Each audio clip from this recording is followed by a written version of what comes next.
Spoilers ahead. Watch out, and take care. The movie begins with Eric, a young man fighting with his friend. Eric thrashes his friend for no apparent reason. The rest of his companions stand around and watch. No one attempts to break up the fight out of fear of Eric, who is infamous for getting into fights, and is subsequently summoned by the principal, fed up with his delinquent behavior. He is expelled from school right away, and must still suffer a caning from his stepfather when he returns home. His biological mother, who is aware of this, believes he would learn from his mistakes. Following that, his mother requests that he meet with her lawyer buddy, Gunnar.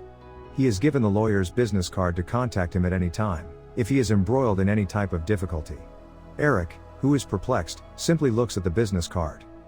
After Gunnar has left, his mother expresses her disappointment that he has been ejected from school.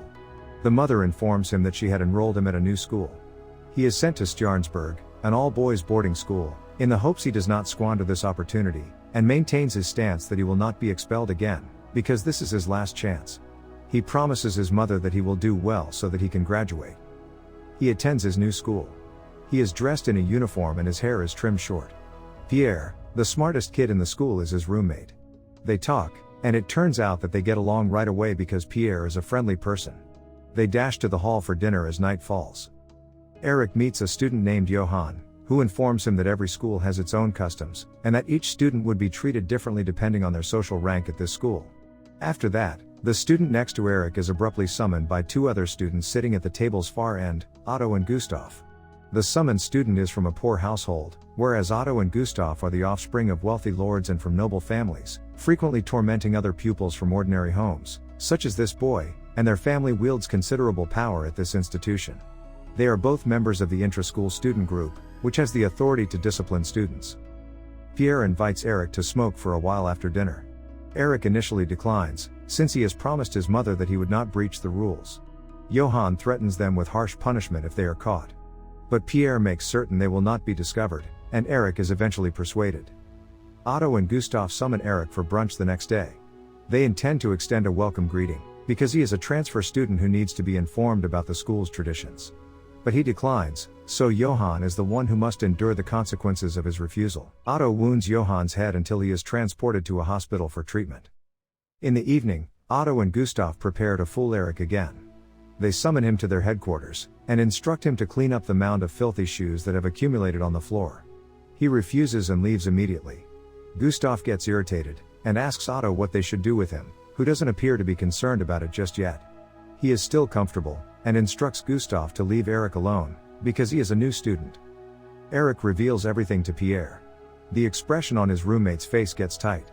Pierre warns him not to defy their directives in the future, because students who do so are punished.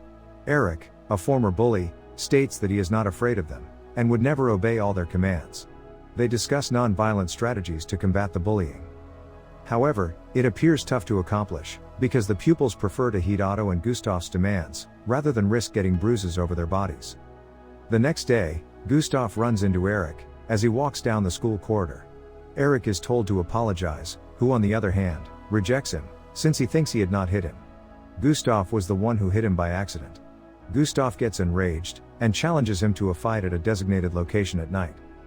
Pierre and Johan invite Eric to the fighting arena mentioned by Gustav. Otto and Gustav, according to Pierre, never fight fairly. They would gather their friends and attack Eric. Eric had planned to accept the offer and fight, but eventually gives up, and remembers his mother's advice to always behave well, in order to graduate. Pierre urges his companion to smoke after returning to the hotel, to relieve weariness. Otto and Gustav have been waiting for Eric in the battle ring for quite some time. Otto, however, thinks Eric is a coward and labels him a rat.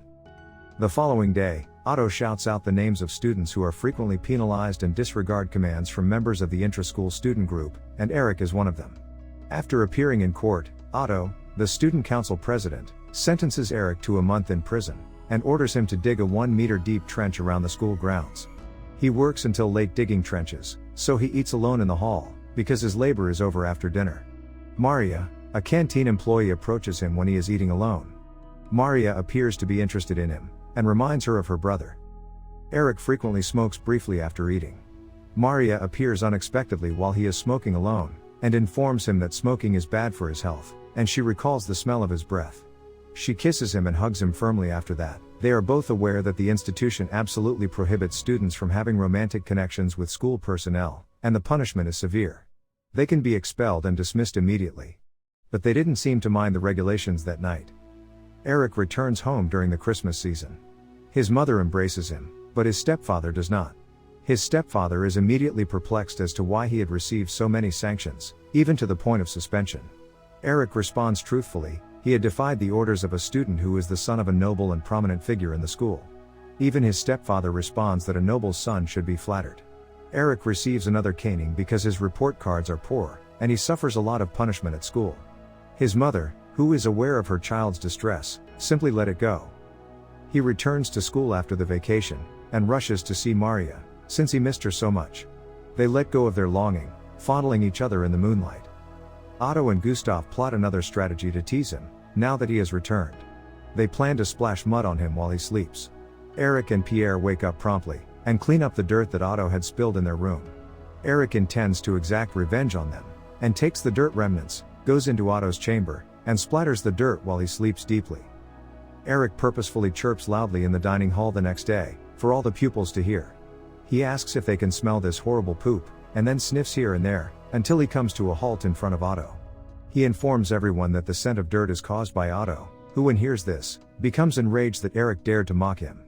He hits Eric in the face till he is battered, but Eric doesn't respond, since he had promised his mother. Maria immediately tells Otto to stop. After that, the bullies target Pierre, Eric's roommate and only friend at the school. While they are in the dining hall, Otto calls Pierre. But Pierre declines, since he believes he had done nothing wrong with Otto.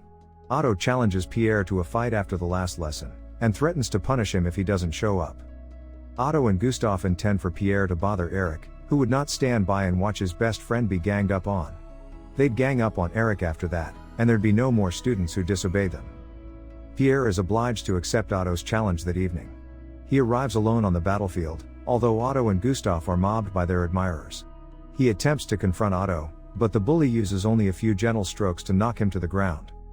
Eric arrives when Pierre has completely collapsed, and he can't do anything because it is too late, and leads Pierre to his room, and begins treating his wound. He leaves the room, leaving Pierre to relax. He meets Maria, and they make love until dawn. He goes back to his room in the morning, concerned about Pierre's condition, and is surprised to find his room empty, and Pierre had already left. Pierre even took his possessions with him, indicating that he would not be returning to school, and merely left a letter, apologizing for his abrupt departure. Pierre describes Eric as a close buddy, who told him not to give up and to continue fighting the arbitrariness of Otto and his henchmen. Eric is determined to avenge his classmates and the other students' mistreatment at the hands of the goons. In the dining hall, he approaches Gustav, and challenges him to a fight in the arena in an hour. Eric, who is alone, confronts Gustav and von Schenken, both having larger and stronger postures than him. The two young delinquents, on the other hand, just talk loud and rely on their parents. Eric is able to take them down easily, and then threatens Otto, who is stunned after defeat of his most powerful minions. Eric informs Otto that he will be his next target. But before that, Eric rushes to the school kitchen to hunt for Maria. He is informed by an employee that Maria has left school, because she has been dismissed. She hands him a letter from Maria, and he is devastated by her abrupt departure. One of Otto's henchmen apprehends Eric, and obtains a letter from a female school employee. He quickly informs Otto, who raids Eric's room and directs his minions to investigate his stuff. They discover a letter from Maria. Otto reads it and discovers the affair. He obviously uses the letter to expel Eric from school. He quickly presents the principal with evidence of the significant breach. The principal summons Eric, and expels him from school without hesitation, because like Maria, he committed a significant infraction. Eric accepts his penalty with dignity. He requests that the principal return Maria's letter, because it is his only recollection of her. The principal declines and then files it away. Eric plans to exact revenge on Otto for all of his hardships, and searches for him, who is alone in the woods. He confronts Otto right away, and threatens him with a stick. He forces Otto to kneel, who unexpectedly obeys his commands right away. Otto, who appears terrified, promises Eric $10,000 so that he wouldn't kill him. Eric declines, and is about to attack Otto, who starts crying uncontrollably, begs him to spare his life, and then vomits. Eric states that he would not kill him, because he is not like Otto, who enjoys oppressing the helpless. Eric goes back to school to pack his belongings. Then he remembers Gunnar, who told him if there was any issue at school, he could contact him. He quickly calls Gunnar, and the lawyer arrives not long after. After telling Gunnar about his situation, Eric goes to the principal, who is drinking with the teachers in his room. He begs not to be expelled from school, and requests that Maria's letter be returned to him. The principal first refuses, but Gunnar steps into the room, and threatens to broadcast the caste and bullying culture among the pupils, and is purposefully left by the principal and other school staff members. The principal is forced to approve all of Eric's requests and dissolve the student council, which was chaired by Otto. Eric feels grateful to Gunnar for allowing him to return to school, and overturn Otto's and his henchmen's totalitarian authority. He spends his days at school peacefully until his graduation day. His mother is overjoyed with all of her son's accomplishments throughout his time. Nonetheless, his stepfather is still dissatisfied, since he received low grades on attitude tests. He fights back as his stepfather prepares to flog him, saying this is the last time there will be violence in this house. Eric then evicts him from his home, and eventually meets Pierre, who is heading to Geneva to further his schooling. They make plans to meet again someday. Finally, Eric sets out to contact Maria and realize his dream of becoming a lawyer. The end. Thank you for watching. Subscribe if you'd like to see more videos like this. Turn on the notifications, and leave a like to help the channel out.